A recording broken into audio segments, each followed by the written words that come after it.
Hey, this is Dave Hooke with Keller Williams of Central PA and the Dave Hooke team out of South Central Pennsylvania. On today's video blog, we're going to answer the question, why do transactions fall through during the buying and selling process? Stick around to find out.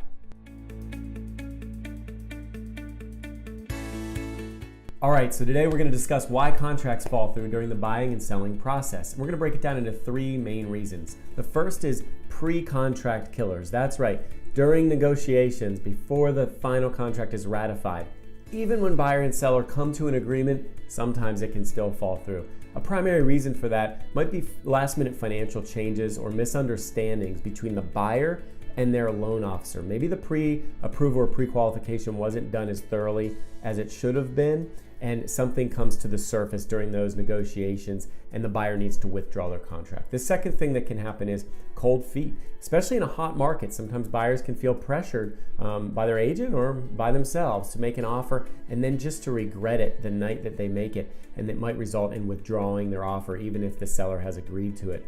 It can be withdrawn anytime before it's actually ratified by both parties in the state of Pennsylvania. Number three is poor communication between buyer and seller, and or if there's agents involved who aren't getting back to each other in a reasonable period of time. Somebody can just kind of feel frustrated about that and decide it's not meant to be or not the right property, so they'll pull their offer. Those are three major reasons that it can fall through during pre-contract. The second is post-contract deal killers. The most common things there are inspection processes, or when things come up in septic, radon, water, home inspections, or pest inspections. The second thing under post-contract is financial changes of the buyer. That's right, if the buyer's financial situation changes right up until the day of settlement, the bank could withdraw their commitment to loan the actual money. So if there's a layoff or the buyer makes a large purchase on a credit card, that could result in termination of the loan and termination of the contract. Number three there would be appraisal issues or value issues on the property. Sometimes there's value cuts or appraisal issues with the property that can result in termination of the contract.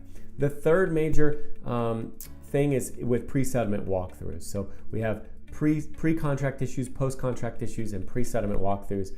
The major reason it could fall through at a pre-settlement walkthrough is if there's neglect or deferred maintenance that hasn't been taken care of by the seller, or misaligned expectations, when agents and buyers have expectations that aren't realistic and they get frustrated with the condition of the property and decide it's not the right property for them. So those are the three major things that can happen and some underlying bullet points to terminate a contract during the buying and selling process. To sum it up, one thing that we always look for is a win-win between the buyer and the seller.